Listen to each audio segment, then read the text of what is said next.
Tonight we travel back to a time where every step you take risks frostbite, strangers might fight you just for eye contact, and bathtubs are about as common as unicorns. That's right, we're heading straight into the heart of the Viking Age. Not to feast with Odin or sail off in a glorious longship, but to plop you, modern, soft-palmed you, smack in the middle of daily Viking life. Spoiler alert, you probably won't survive this. Picture this.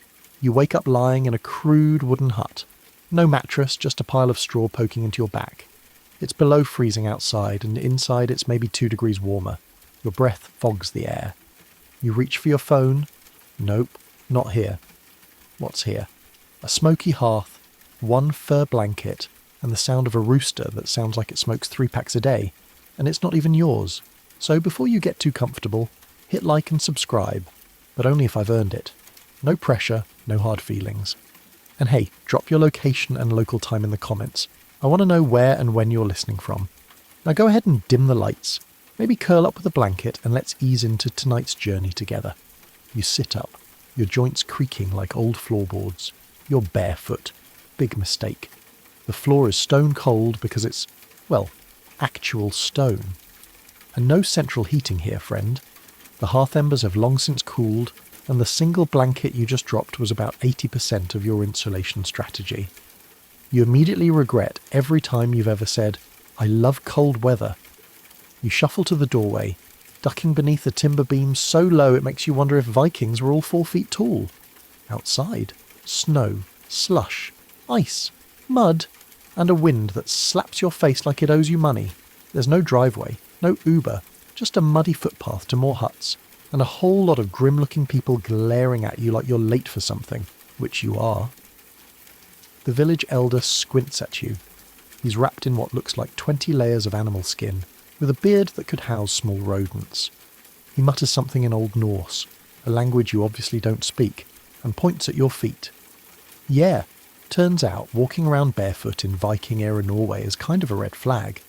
You've basically just arrived in their world like some deranged, half-dressed spirit. One woman shouts something and throws a pair of worn leather shoes your way. They land in the mud with a soggy splat. You slip them on. They're wet, lined with fur, and probably belong to her grandfather. They smell like everything bad. But hey, better than frostbite. Historians still argue whether Viking communities were more democratic or fiercely hierarchical. But right now, you don't get a vote. You're marched toward a communal building that smells of old smoke and dried fish. Inside, people are gathered around a fire pit eating what looks like porridge made by someone very angry at grains. You're handed a bowl and a carved wooden spoon the size of a canoe paddle. You taste it. It's sour, it's hot, it's weirdly comforting. You take another bite. Yep, Vikings knew how to weaponize barley, but you're not here to feast, not yet. You've got to prove yourself. As an outsider, you're under suspicion. That guy glaring at you across the fire, he's pretty sure you're a Loki-worshipping thief. Or worse, a Saxon. Everyone around you is wrapped in wool and fur. Their clothes are patched but sturdy. You? Still mostly rocking whatever you had on in bed, which frankly wouldn't survive a Black Friday at IKEA, much less a Scandinavian winter. A kid pokes your jacket and laughs. A warrior nearby spits into the fire and mutters. You're pretty sure it wasn't a compliment. You're shuffled outside again, this time to meet one of the village's leaders. She's tall, broad-shouldered, and armed to the teeth with an axe that's seen some things. She snorts when she sees you, waves a hand, and you're directed toward a pile of frozen firewood. Guess what? You're chopping logs today. Now, Viking axes are no joke. They're not your neatly balanced suburban Home Depot kind. They're heavy, slightly crooked, and if you don't watch your grip, you're losing a toe. Your first swing? Pathetic. The axe barely bounces off the wood. Laughter erupts behind you. You try again, gritting your teeth, thinking of all those Viking shows you binge-watched. This time, you get a satisfying split. Victory. Except now you have to do this 93 more times. Welcome to leg day, Viking style. There's a curious smell in the air, wood smoke, animal dung, and sweat. A lot of it. Vikings didn't bathe daily. In fact, once a week was considered very clean by the standards of the time. Fun fact, Saturday was called Luggadag, literally bath day. Quirky, right? Just Not today. Not for you. You drag your aching limbs toward a trough of water to splash your face. The water is ice cold and brownish. You pause. Someone grunts behind you and gestures to use it already. You dunk your hands. Instantly regret it. But you're learning. Slowly. Painfully. And with the distinct feeling that your immune system is writing its resignation letter. As you trudge back to your borrowed hut, the sun begins to rise. It's barely above the horizon, and already threatening to vanish again. Daylight's a precious commodity here, sometimes only a few hours long in winter. You realise that surviving in this place isn't just about food and shelter. It's about time, timing, teamwork, and thick skin, both literally and emotionally. But don't get too comfortable. Tomorrow, they expect you to actually work. Today was just your orientation. You don't sleep well. Between the drafty hut, the never-ending creak of timbers, and the guy 2 mats over who snores like a dying walrus, your night is not restorative. And when morning creeps in, a moody grey light filtered through smoke and snow. There's no alarm clock. Just a sharp knock on your door and someone yelling something that probably translates to "Get up, lazy bones, we've got work to do." Your stomach growls, but breakfast isn't happening yet. First, you're learning the sacred Viking tradition of doing everything the hard way. Today's fun begins with a humble object called a quern stone. It's a round, flat, heavy as regret rock used to grind grain by hand, and you're about to become intimately familiar with it. The local woman showing you how it works is both kind and terrifying. She has the rough hands of someone who could crush walnuts with a handshake. She drops a scoop of barley into the hollow of the stone and begins rotating the top with practiced ease. You try. And after about 5 rotations, your arms feel like you've been arm wrestling Thor. The rhythm is slow, heavy, repetitive, round and round, push, pull. The grating sound of stone against stone fills your ears. Dust floats in the air. The flour you produce is not very flour-like. It's lumpy, coarse, sad.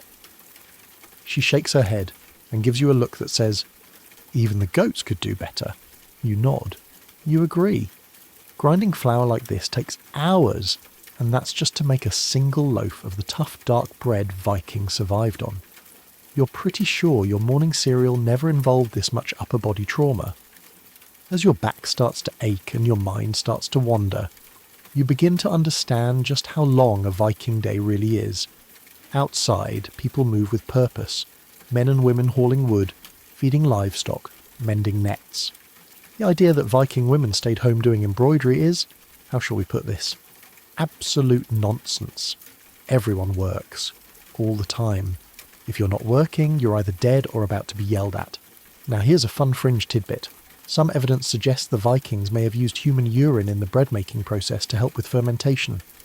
You're praying this is one of those historians still argue moments, and thankfully it is. Some claim it's a misinterpretation, others that it was strictly for tanning leather or starting fires. Either way, you make a mental note to skip the bread today. The woman next to you, let's call her Sigrid, because she looks like a Sigrid, takes pity and offers you a chunk of cheese. It's hard, sour, maybe a week away from becoming a science experiment. You gnaw on it anyway, because frankly, your energy is tanking fast. Cheese and mead, by the way, were common calorie bombs in the Viking diet. When in doubt, ferment something. As the morning drags on, your hands are blistered from the quern stone, your back is killing you, and the smell of something burning drifts from a nearby fire pit. Someone's overcooked a porridge pot and is being loudly scolded. The language barrier doesn't stop you from understanding tone. There's a universal way to say, "You had one job."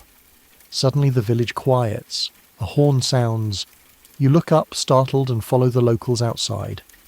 A group of warriors returns from a hunting trip, dragging a reindeer carcass behind them. Blood, fur, and snow swirl together in a grim little tableau. You flinch. No grocery store packaging here. Just raw nature and sharp knives. They begin butchering right there in the open. You watch as they work with brutal efficiency. One of the kids nearby explains with great enthusiasm that every part of the animal will be used.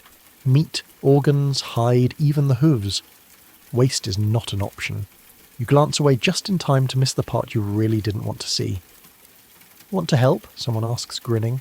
You laugh nervously and try to look busy with your sad pile of barley flour. Time ticks slowly here. There's no clock, no schedule, just daylight and instinct.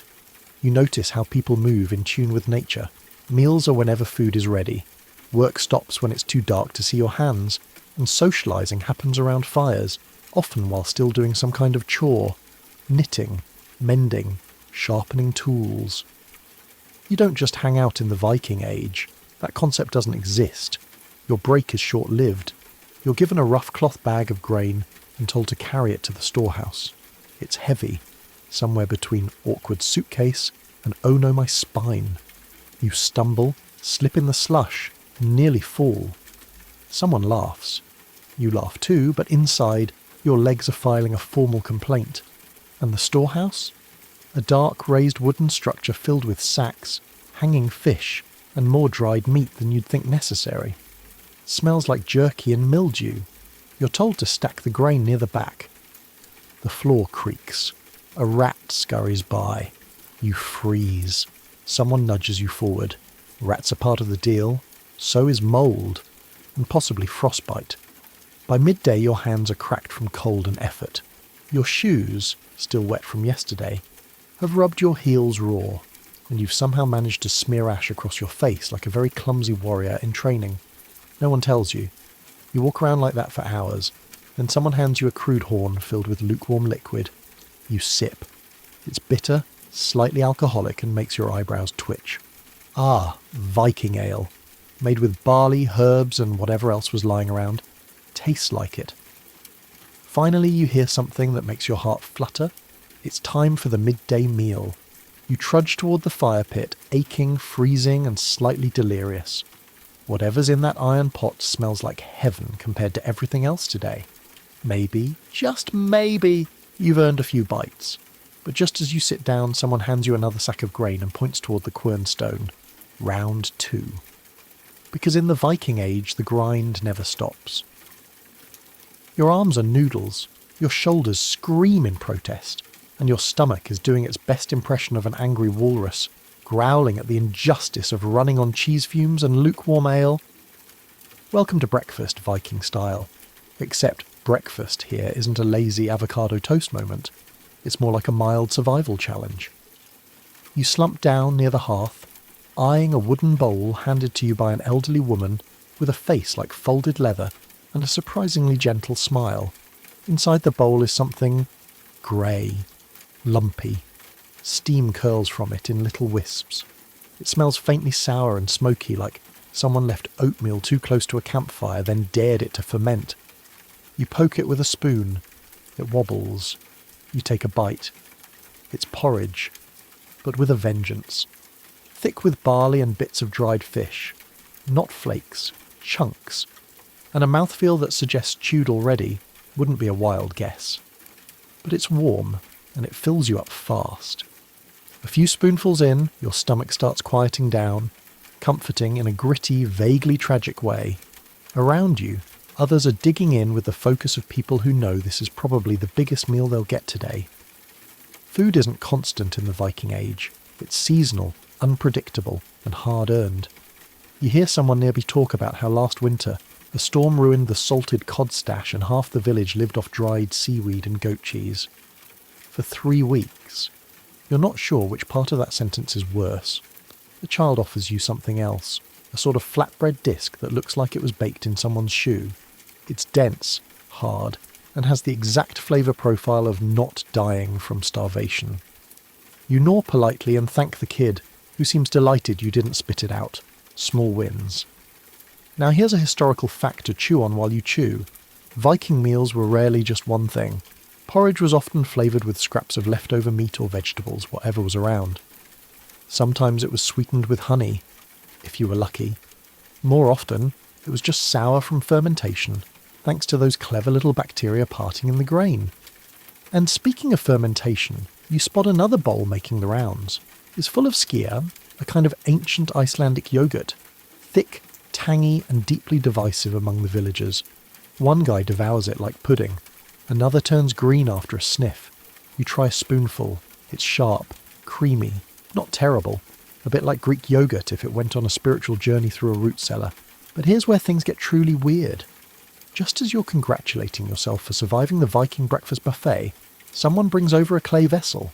You peer inside. It's milk, kind of. Smells off. Not rotten, just aggressively aged. Sigrid, your unofficial Viking life coach, tells you it's sumjolk or sour milk. Apparently they drank it regularly. You take a sip. Oh, okay. It's like drinking cheese that has opinions. Strong ones. Sigrid watches you with a knowing grin. Good, she says, patting your back so hard you nearly inhale your spoon. Builds strength. Builds something, that's for sure. Possibly emotional trauma. Here's your quirky tidbit of the day. Some historians believe the Vikings sometimes added animal blood to porridge to boost its nutritional value. Blood porridge. Yep, it's a thing. Not necessarily at breakfast, but it exists. And no, it's not on the menu today, you think. Historians still argue whether it was a common food or more ceremonial. Either way, you're glad your current bowl only contains barley, fish, and the silent scream of your digestive system. As breakfast winds down, the room buzzes with conversation. No one's scrolling, no one's checking emails. It's all talk, storytelling, and loud arguments over how best to salt herring. You try to follow along. You nod. You smile when they smile. Someone starts singing a verse of something folksy and deeply nasal, the kind of tune you'd hear echoing across fjords while rowing for your life. A young boy leans over and whispers, "You eat slow." You nod, sheepish. He snatches a bit of fish from your bowl and runs off laughing. You've been officially initiated. Then it's clean-up time, which doesn't involve a dishwasher. It involves dumping your bowl into a trough, rinsing with freezing water, and scrubbing with coarse moss that feels like it exfoliates your very soul. You long for a sponge, or antibacterial soap, or literally any soap. But soap, in this era, is mostly ash and animal fat. Sometimes with herbs if you're fancy. Today you're not fancy. The fire in the hearth dies down. People begin gathering tools, tightening boots, prepping for the day's real labour. Breakfast was never a pause. It was a refuel, and now it's go time. You step outside into the glare of a low sun reflecting off snow, and suddenly you're assigned to kitchen scraps duty. Not glamorous, but educational. You follow a few others to a waste pit behind the huts. Everything goes here. Fish guts, stale bread, broken pottery, random bones. It smells exactly how you'd expect a 1,000-year-old compost pile to smell. But here's the surprising part. Some of it gets reused. Bones get boiled into stock. Broken pots become insulation. Almost nothing goes to waste. As you help bury the leftovers, you hear a woman casually discussing winter storage, burying food in cold pits, drying meat in smokehouses, pickling vegetables. This is how Vikings prepped for survival. There were no second chances. One bad season, one mouldy batch, and a whole family could starve. The lesson hits you as hard as a wooden spoon to the face. Every bite you ate this morning was someone's labour. Days of grinding, salting, drying, fermenting, preserving. There's no Postmates, no fridge raids. You eat what's available, or you go hungry. Back inside, you spot someone roasting something over the hearth. It looks promising, hopeful, until you realise it's a sheep's head. You politely pretend not to see it. Someone else passes you a slab of cured meat wrapped in cloth. For later, they say. You nod like you know what to do with it. You do not. With your belly more or less full and your palate forever scarred, you start to feel the creeping fatigue of this life. Not just physical, but mental. Constant motion, constant work. And even meals are part of that grind. You don't enjoy food in the Viking Age. You survive with it. And survive you have, for now. But lunch is only a few hours away, and let's just say, it's not getting any easier from here. You're starting to realise that every single muscle in your body exists, and they are all mad at you. After the ordeal of breakfast, your legs are still shaky from the grain hauling, your arms sore from the quern stone, and now you're being pulled, yes, pulled, by a wiry man with a crooked smile toward what looks like an open, icy field. Time for weapons training. Oh, good! You trudge through snow that reaches your ankles, the wind slicing at your face like tiny Viking daggers. It's not even noon. and you already feel like a tragic background character in a historical drama, one who gets promptly flattened in the first 5 minutes. You finally arrive at a clearing where a group of Viking men and women are sparring. Loud, fast, brutal movements. No protective gear, just furs, muscle, and a deeply concerning lack of dental guards. The weapons are laid out before you on a wooden rack. Axes, swords, spears, and one particularly gnarly thing that looks like a giant fishhook married a club. Your guide, who introduces himself with a name that sounds like Ulf and a laugh that could start an avalanche, hands you a short axe. You take it. It's heavy, unbalanced. The handle is slick with old sweat and maybe blood. Definitely not OSHA approved. Ulf gestures toward a dummy made from straw and bundled rags. Hit it, he says. Simple enough, right? You swing. It's underwhelming. The axe glances off the side and you nearly dislocate your shoulder from over-rotation. Laughter erupts from the group. One woman claps mockingly.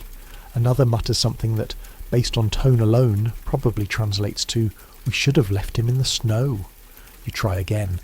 This time you connect. Barely.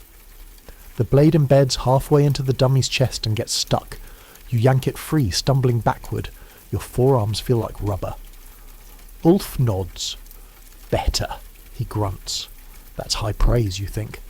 Possibly the highest you'll ever get here. Now comes the sparring. Yes, actual sparring. You're paired with a girl who looks 15 but has the dead-eyed focus of someone who's absolutely seen combat. She hands you a wooden sword. You barely have time to ask what the rules are before she's charging. You block. Poorly. She lands a blow to your ribs that knocks the wind out of you. You wheeze. She shrugs. Too slow, she says. Now here's a mainstream historical fact to digest between bruises. Viking warriors weren't all men. Women sometimes trained with weapons, fought in battles and defended homesteads. Archaeological evidence even shows female graves containing swords and shields, much to the chagrin of early historians who assumed that must have just been symbolic. Spoiler, it wasn't. You spend the next hour being gently destroyed by children, mocked by elders, and occasionally corrected by warriors who all seem to find your inability to stand upright both tragic and hilarious. You learn the difference between a Danish axe and a bearded axe. One looks cooler, one kills faster. You swing a sword too hard and drop it. You trip over a wooden shield. Someone literally pats your head. Just when you think you've survived, the berserker arrives. Okay, technically, he's not called that. But everyone steps back when he walks up, and that alone says something. He's massive. Thick arms, scarred face, wild eyes. He says nothing. Just picks up a sword and walks toward the centre. He gestures for a volunteer. Everyone looks at you. Perfect. You hold your wooden sword with trembling hands. He waits. You swing. He dodges so smoothly it's like he's a leaf on the wind. Then he steps forward and taps your knee with his blade. Just a tap, but your leg buckles. He catches you before you hit the ground and he smiles. Not unkindly. More like someone who's just watched a puppy try to fight a bear. Work on balance, he says. Balance. Right. Like you can even feel your toes. You stagger away and one of the watching boys helpfully tosses you a water skin. You drink. It tastes like pine needles and something fermented. But hey, hydration's hydration. Here's your quirky fringe tidbit. Some Viking warriors were rumoured to go into battle in a trance-like state. Enter the berserkers. These were warriors who fought with what looked like uncontrollable rage and strength, possibly enhanced by rituals or even psychoactive herbs like henbane. Historians still argue whether berserkers were drugged, possessed, or just really, really committed. Whatever the cause, you're pretty sure you just met one. After the sparring ends, Ulf shows you how to oil a blade using fat from some unfortunate animal. You pretend to follow along, though your fingers can barely hold the cloth. Everything aches. Even your eyelashes feel sore. Then comes shield work. You strap on a round wooden shield that's far heavier than it looks, and learn how to block, bash, and use it like an offensive tool. There's an art to it, a rhythm, none of which you possess. One slip-up and the edge of a shield clocks you across the forearm. You'll have a bruise shaped like Norway by sunset. The wind picks up again, flinging snow sideways. The warriors start wrapping up practice, some laughing, others silently sharpening their blades. You sit in the snow, legs splayed, watching as a few kids reenact your worst moments, with exaggerated flails and dramatic falls. You almost admire the accuracy. You hear someone mention a raid coming up in a few weeks. Everyone's preparing. The atmosphere is half excitement, half grim responsibility. No one raids for fun, well, maybe that one guy, but most do it out of necessity. Food, silver, reputation. You realise this weapons training isn't just tradition, it's survival. As you limp back toward the village with your very bruised pride and equally bruised limbs, a young girl runs up and places a simple iron dagger in your hand. For next time, she says. You nod. You'll treasure it. Mostly as a can opener when you return to your own time. If you return. You've survived training. Barely. Your arms feel like soggy breadsticks. Your ribs are a symphony of bruises, and you may or may not have offended an entire lineage by accidentally using a sword to stir the soup pot. But you've earned a break. A sliver of calm. And what better way to enjoy it than with the deeply humbling experience of Viking fashion? You're marched to the longhouse again, where today's task involves getting properly dressed. You're not sure what this means exactly, but the woman in charge of the wardrobe, let's call her Brynhild, is already holding up a tunic and looking at you like you're the worst-dressed scarecrow she's ever seen. First, you strip off what little modern clothing you have left. It's damp, torn, and smells like regret. A child points and laughs at your boxers. You instinctively cover up, only to be handed what can best be described as a large, itchy sack. The Viking tunic. Woven from undyed wool, it's rougher than your high school gym towels and twice as judgmental. Then come the trousers. No elastic waistband here, just drawstrings and confusion. You tie them, they untie themselves, you retie them. Now they're cutting off circulation. Brynhild smirks but says nothing, handing you a long woolen belt and a pair of what might generously be called socks. As you awkwardly layer yourself up, you realise something crucial. There's no underwear. Like none. You're going commando under about 12 pounds of wool. The trousers itch in ways you didn't think wool could itch. You consider asking about undergarments, but Brynhild just hands you a heavy cloak and a woven cap and says, done. There's no mirror, but judging by the smothered giggles of passing children, and the one guy who says nice sheep, you've either nailed it or look like a walking hay bale. Viking clothes weren't about style, they were about function. Wool was warm even when wet. Layers kept you alive. Colours were muted unless you had money for dye, and if you really had status you might have bits of silk or imported fabric stitched into your tunic. Spoiler, you do not. Brynhild begins explaining, using dramatic gestures and slow words, that cleanliness isn't ignored here. It's just different. Vikings actually did bathe more than many of their European neighbours.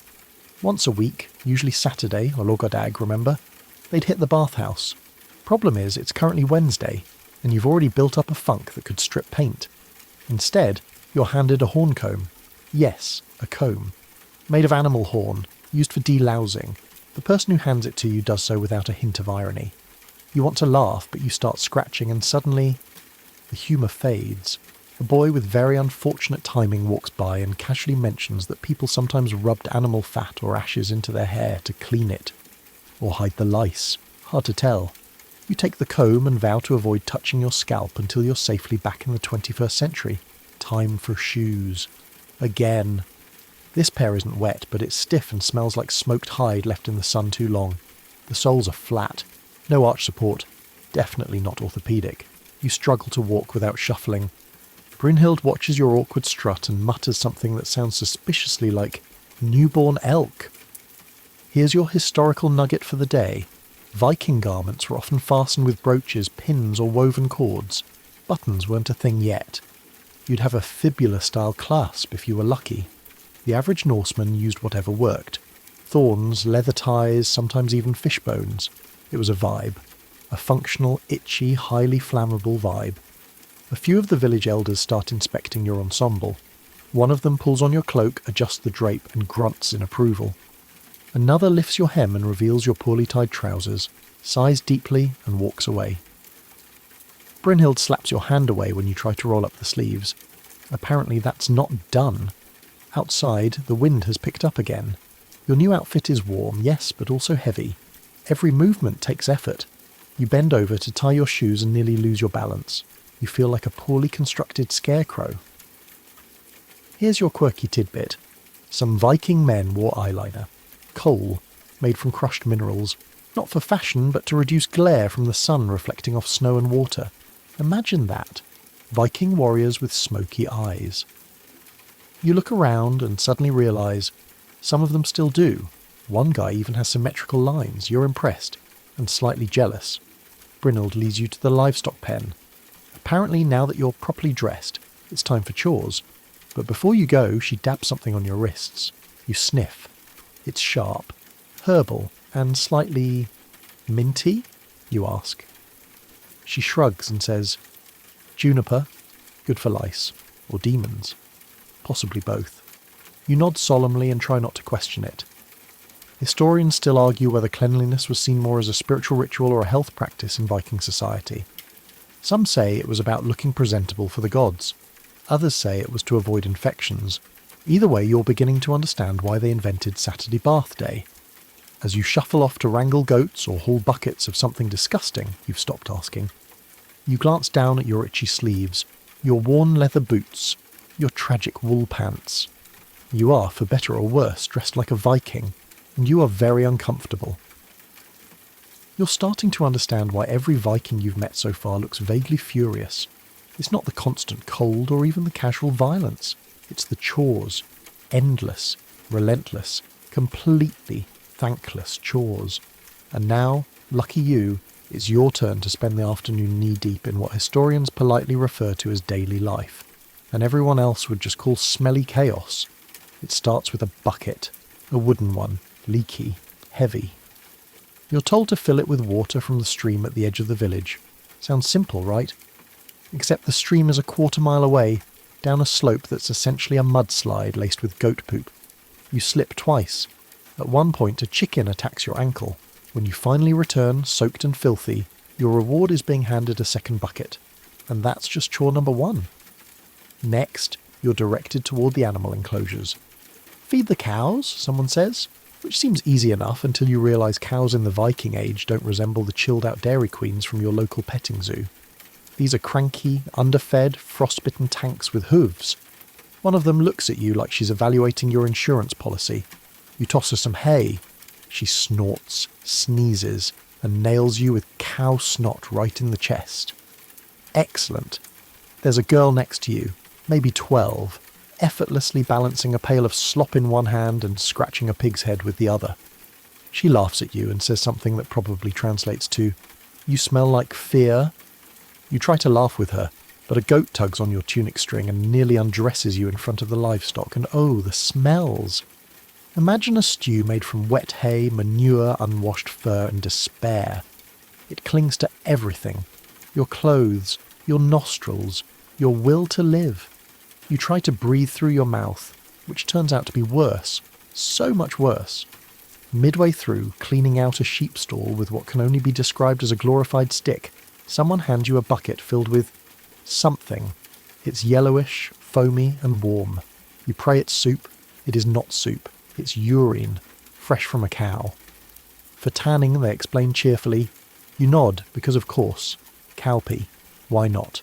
Welcome to Viking leatherwork. Fun fringe tidbit time. Animal urine was genuinely used in the tanning process to soften hides. So was dung. In some places, people would even collect their own family's urine for this exact purpose. Nothing says bonding like peeing for your household's winter shoes. You're now officially holding a bucket of cowpea while standing in a puddle of something worse, in wool trousers that itch and cling in exactly the wrong places. And it's only mid-afternoon. Back near the longhouse, women are spinning wool with drop spindles and men are repairing fishing nets with bone needles. Everyone is busy, always. Leisure time? That's reserved for the dead. You're pulled into a line of others and handed a rake made from twisted twigs and sinew. Your job? Spread hay. Because apparently the animals require a certain level of straw luxury to poop on. The irony is not lost on you. Suddenly shouting erupts from the hut next door. You freeze. Is it a raid? A fight? Nope. Just 2 women arguing over missing fish. Loudly. In front of everyone. One of them wields a ladle like a sword. The other has a mackerel in each hand like very confused nunchucks. It's glorious. No one intervenes. Apparently Viking women didn't just run households, they ran everything, and you do not get between them and their fermented herring. Here's a historical fact to admire while you duck from flying fish. Viking women had more rights than many other European women of the era. They could own land, divorce their husbands, and run farms or businesses. Some even went on expeditions. They were not meek, and they were definitely not here to coddle a soggy time traveller with a tender gag reflex.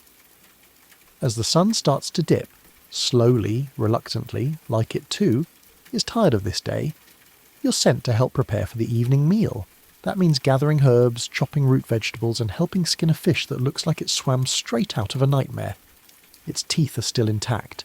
You make eye contact. It blinks. You scream internally. One of the boys offers you a handful of seaweed and mimes chewing. You try it. It's salty, slimy, like licking a barnacle. You nod and pretend to enjoy it. He smiles and gives you a thumbs up. You're building trust. Seaweed solidarity. Historians still argue whether the average Norse villager had leisure time in the way we define it. Some say they had moments of rest, communal gatherings, storytelling, and games. Others argue it was all survival, all the time. Judging by your current schedule, you're leaning toward the second group. Someone passes you a bowl of what might be broth. It's hot, surprisingly spicy, and full of mysterious floaty things. You eat it without asking questions. The dog stares at you the entire time. You give him a bite. He approves. Finally, chores start to wind down. You sit on a rough bench, hunched over, reeking of livestock and sweat and soup and sin. A woman nearby is boiling something in a pot that smells vaguely like pine and desperation. She adds a handful of herbs and says, "Medicine!" You nod. You're not sure for what, but you're pretty sure you need it. As night settles in, smoke from a dozen fires coils into the sky. People begin to gather indoors. You hear the clatter of bowls, the low hum of a folk song, and someone strumming a lyre, or something very lyre adjacent.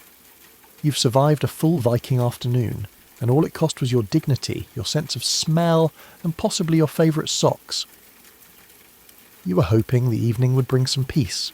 A warm fire, a quiet meal, maybe someone telling a slightly terrifying folktale while everyone sips something fermented. Instead, you're standing in a ring of people holding torches, with a goat, a live goat, and it's staring at you with a kind of dead-eyed calm that suggests you might be the nervous one here. Welcome to Viking spirituality. Earthy, loud, confusing, and at times, faintly horrifying. It starts with chanting. Low, rhythmic, the kind of sound that vibrates in your ribs. A few villagers beat on simple drums made from stretched hide. Others are shaking bundles of carved sticks or bones that rattle like skeleton maracas. The sun is almost gone now, just a line of orange hanging behind the trees, and the torches cast long, twitching shadows on the snow. You're handed a sprig of something vaguely minty and instructed to breathe it in deeply. You do. It smells like dirt, pine, and maybe regret. Around you the air grows tense. The goat bleats. You're not sure if it's part of the ceremony, or just extremely confused by your presence. Someone explains, slowly and with dramatic hand gestures, that tonight is a blot. A ritual offering to the gods. Not the god you might be used to, but gods. Plural. Odin, Thor, Freya, Frigg, and a whole pantheon of divine beings that don't particularly care if you're uncomfortable. This one's for Thor, apparently. For strength, protection, and good fortune through the winter.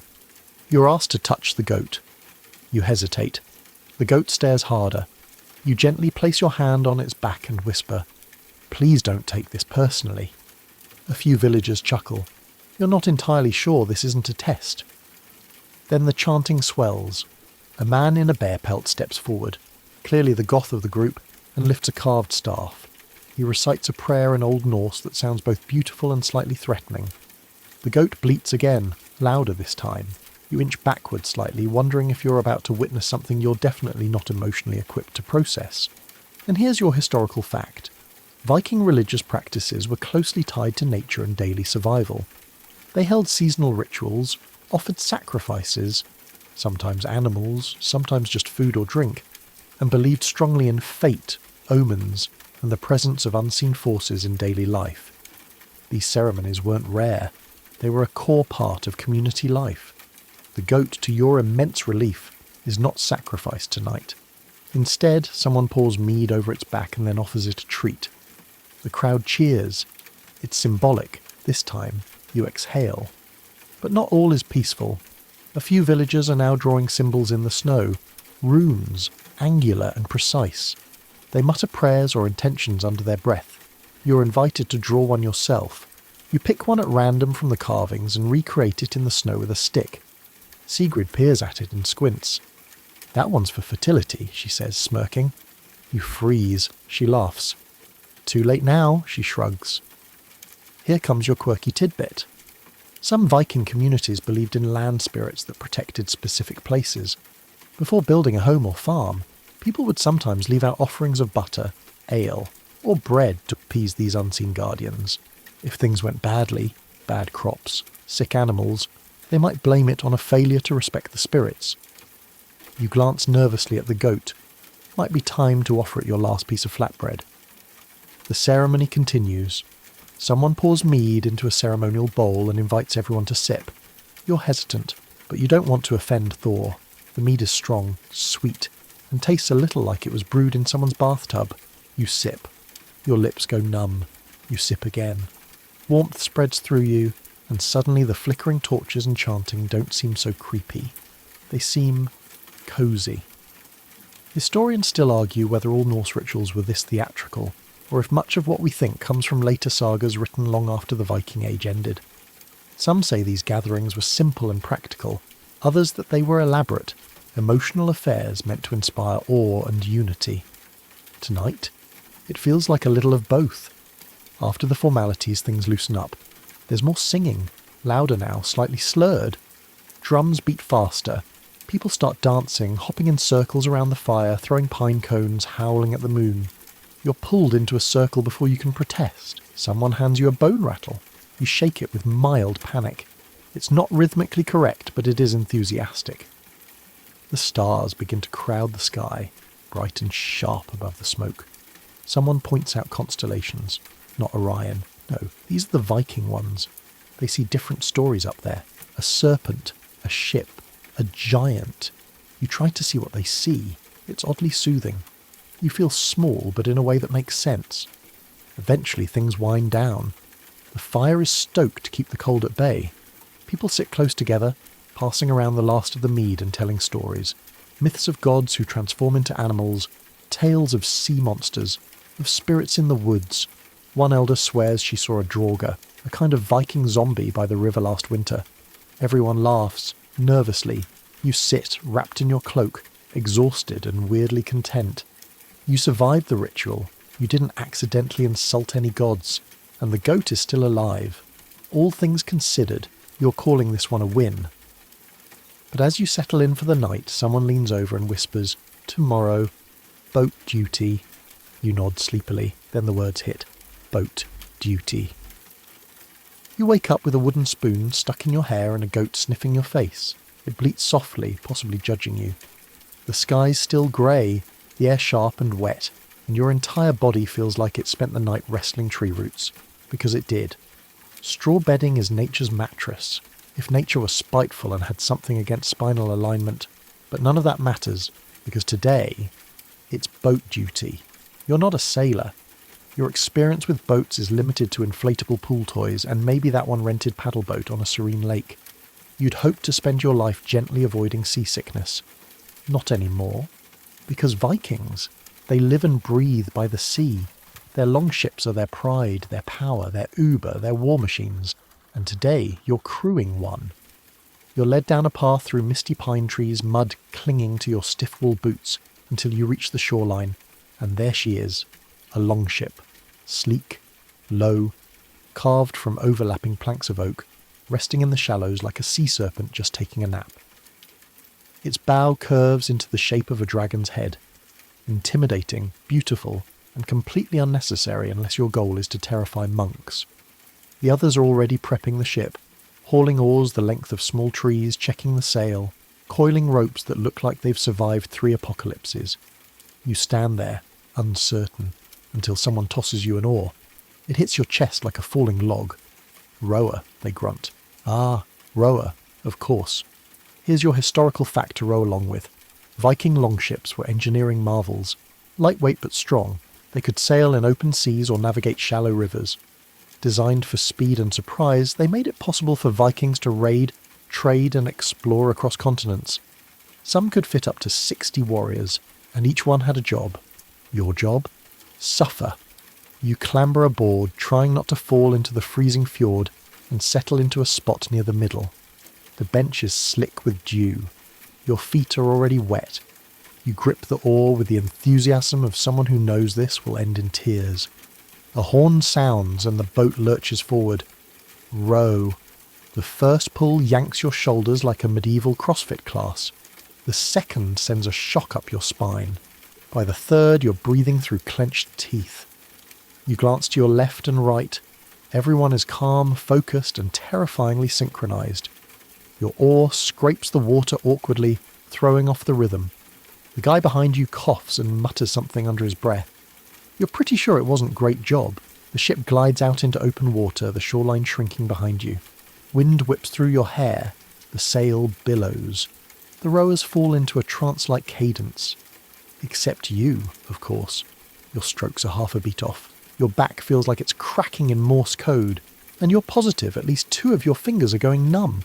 But despite the pain, it's exhilarating. The longship moves. Fast. Smooth. You feel the water slice beneath you, the boat rise and fall with the swell. There's power here. Beauty even. Until the guy next to you leans over and says, "Hold your stomach." You blink. What? Then you feel it. Seasickness. At first it's just a queasy sway, then a slow-turning whirlpool in your gut. Then the growing certainty that you're about to redecorate the longship in a very unfortunate way. You swallow. Breathe deeply. Smell salt, wet wood, and fish guts. Immediately regret breathing. Here's your quirky tidbit. Some evidence suggests Viking sailors chewed birch bark or herbal pastes to settle their stomachs on long voyages. You, however, are not given bark. You're given a half-rotten apple and a sharp command to keep rowing. You do. Time becomes meaningless. The sun climbs, hidden behind thick clouds, and your muscles scream. Blisters bloom on your palms, your hips ache from the unforgiving bench. At one point you're told to bail water. You're handed a wooden bowl. That's right. A bowl. You spend 10 minutes frantically scooping out frigid water while trying not to fall in head first. It's deeply humbling. Eventually the rowing stops. You collapse, gasping, onto your bench. Someone tosses you a chunk of smoked fish. You chew it mechanically, no longer caring what part of the animal it came from. The sail goes up. The wind catches.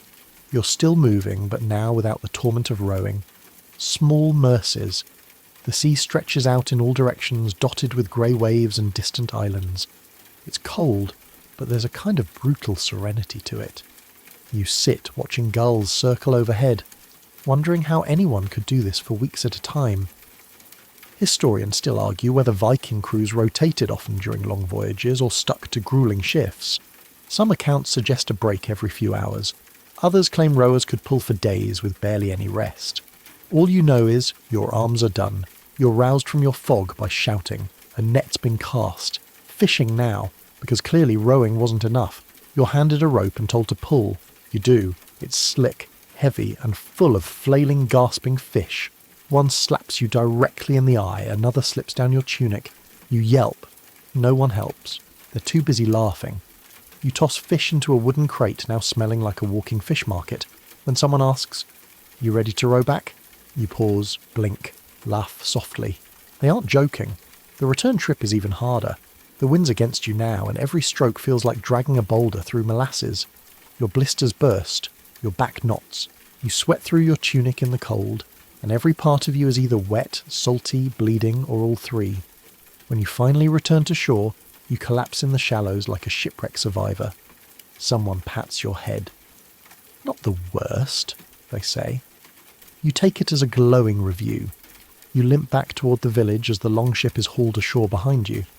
The others are laughing, cleaning, already preparing to do it all again tomorrow. You're considering early retirement. You don't get to rest. Not really. The moment your foot touches dry land and you think maybe, you can lie down and pretend to be dead for a bit, someone shouts your name, well, the name they've been calling you, which loosely translates to stumbles with fish, and gestures urgently. You limp over, soaked, sore, and still vaguely smelling of seawater and regret. Time to prepare, they say. You blink. Prepare for what? A raid. You laugh. They don't. So now you're standing, shivering with a handful of warriors as they lay out gear on a table, like it's a brunch buffet of doom. Axes, swords, short bows, wooden shields rimmed with iron and dented from actual combat. You pick one up. It's heavier than expected. You set it down. Casually pretend to tie your shoe. Try not to pass out. This isn't a pretend raid, it's the real thing. A quick trip across the water to a small coastal site. A monastery, they say. Soft target. Wealthy. Poorly defended. And suddenly you're caught in the strange ethical grey zone of Viking reality. You're not just a weary tourist anymore. You're part of the problem. Here's a cold historical truth. While Vikings weren't just bloodthirsty raiders, they were also traders, settlers, explorers. Their most infamous legacy came from the raids. Starting with the attack on Lindisfarne in 793 AD, they struck across Britain, Ireland and parts of mainland Europe, often targeting monasteries. Why? Because they were isolated, full of treasure, and usually manned by people who were extremely bad with swords. You don't want to go. You want to go home. Or at least to a nice bath and some personal space. But you're herded back onto the longship, this time with sharpened weapons and a crew that's far too cheerful about impending violence. The sky darkens as you approach the coast, not from clouds, from timing. Viking raids often happened at dawn or dusk for surprise. Your stomach clenches. The boat slides silently towards shore. No drums, no yelling, just the creak of wood and the whisper of water. You're handed a short sword. It's dull. Or maybe your hands are just numb. Either way, you're in the second wave, because apparently nobody wants the guy who can't hold an oar to lead the charge. You reach the shore and scramble up behind the others. The target is a small wooden building surrounded by low stone walls. Smoke rises from its chimney. It looks peaceful. Too peaceful. You hesitate. And that's when the shouting begins. The first line of Vikings breaches the wall, startling a handful of robed figures who are absolutely not expecting to die before dinner. Pots crash, sheep scatter, bells ring. You hang back, clutching your sword like a man trying to return it for a refund. One monk tries to run. A Viking tackles him, ties his hands, and drags him back to the ship. They're not killing indiscriminately. This isn't a slaughter. It's a smash and grab. Silver cups, altar cloths, barrels of ale, anything that might trade well back home. It's fast, brutal, focused. Still, you're horrified. These aren't warriors. They're scribes, farmers, maybe healers. You see fear in their eyes and feel a knot rise in your gut. This isn't a heroic saga. This is theft, with axes. You duck inside the main hall, staying close to the wall. A few others are tearing through shelves, snatching books, and looking vaguely disappointed when they realise they're not edible or shiny. You pick one up. It's beautiful, handwritten, carefully decorated, and someone grabs it from you and tosses it into a sack. Worth silver, they say. You nod numbly. Here's your quirky tidbit. Some Viking warriors couldn't read, but they valued manuscripts for their craftsmanship. Illuminated texts, with their gold leaf and vibrant colours, were seen as treasures, like expensive art, which is exactly what they were. Suddenly someone shouts, "Fire!" and you spin around to see a second building ablaze. The smell of burning thatch and smoke fills your nose. You cough. Your eyes water. This isn't a raid anymore, it's a panic.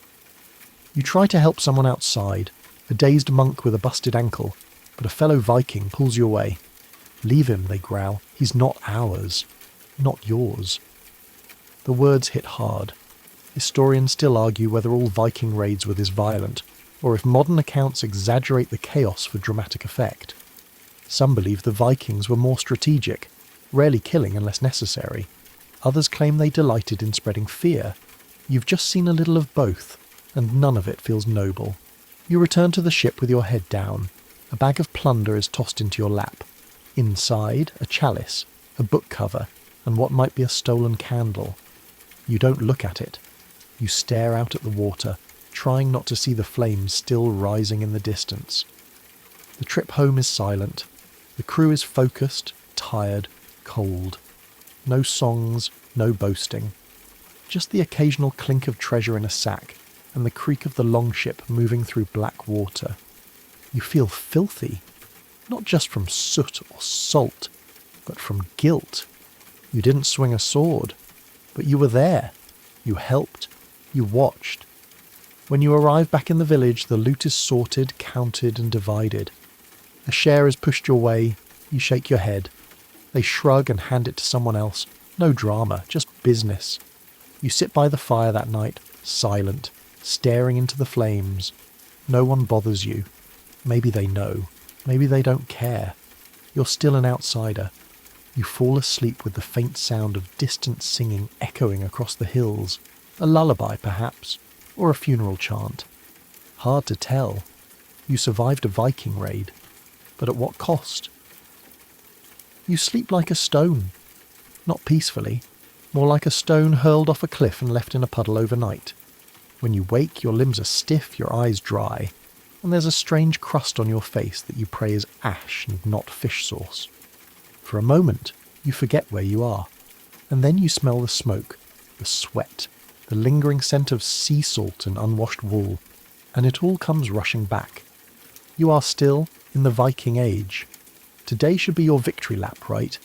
You survived the cold, the grain grinding, the cow urine tanning, and the raid. You've earned some kind of medal, or at least a morning without being yelled at by a 6-year-old. No such luck. You're rousted early. The skies are sickly grey. You barely finish your bowl of fish-thick porridge before you're ushered into the daily chore dance. But today, there's a hush in the village, a kind of tension, like the air before a thunderstorm. One of the warriors from yesterday's raid is limping, his face pale, clutching his ribs. He won't stop coughing. Another is bandaging a burn from the fire. The spoils are drying in the longhouse, but no one's celebrating. There's no glory glow, just fatigue, bruises, and a low muttering about curses and bad omens. You're given a cloth soaked in some sharp-smelling herb paste, and told to help clean a wound. You freeze. Medical school did not prepare you for this. Then you remember, you didn't go to medical school, you went to public school, where the closest thing to this was putting a band-aid on someone during gym class. But here you are, dabbing at a jagged gash with something that smells like fermented mint, and hoping it doesn't result in another infection. Here's your mainstream historical fact. Viking healing was mostly herbal, sometimes spiritual, and occasionally just wild guesses with bone saws. They used plants like yarrow and garlic for wounds, willow bark for pain, and honey to prevent infection. They also believed certain incantations, Golda, could aid healing. So when the woman next to you hums a low chant while tying off a bandage, you don't question it. You hum along.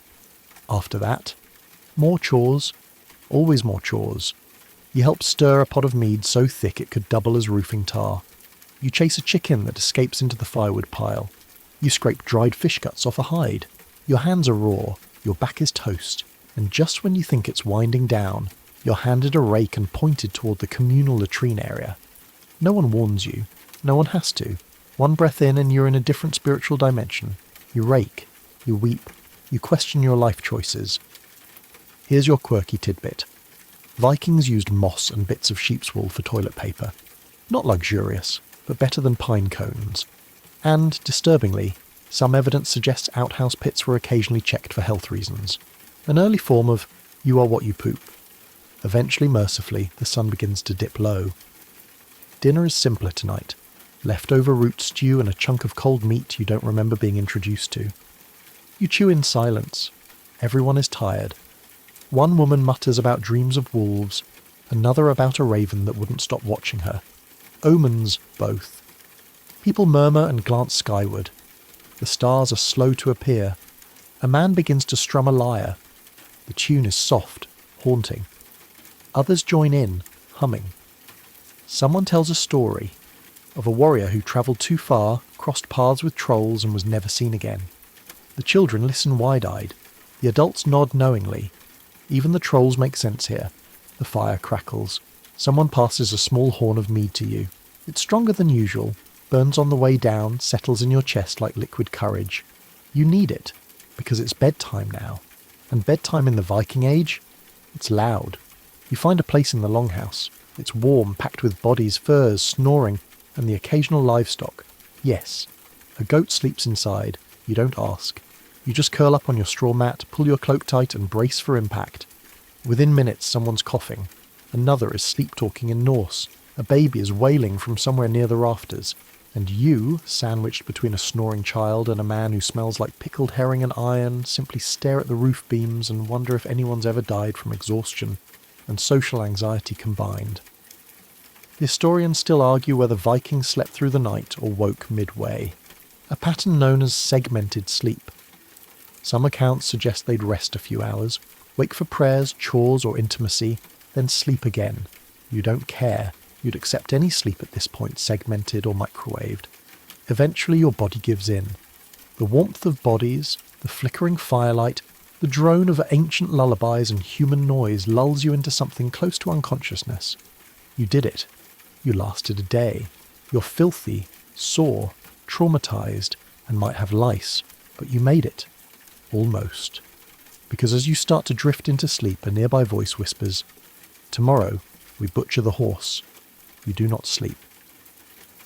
The fire crackles lower now, little more than embers glowing soft in the longhouse hearth. The voices have quieted. The laughter, the shouting, even the scraping of bowls has faded to an occasional whisper. Outside, snow drifts silently past the rooftops, blanketing the harshness of the day in something quieter, something kinder. You lie still, cocooned in rough wool and straw, letting the warmth of the crowded room slowly melt the cold from your fingertips. The smell of smoke clings to everything, but it's less aggressive now, more like comfort than combustion. A baby sighs in sleep. Someone mutters a name in their dream, and even though your muscles still ache and your clothes are itchy and there's an odd clicking sound coming from the rafters, you realise something. You did it. You lived their life, or at least tried to. You worked beside them, stumbled through their rituals, tasted their food, rode on their sea. You carried the weight they carried, literally and otherwise.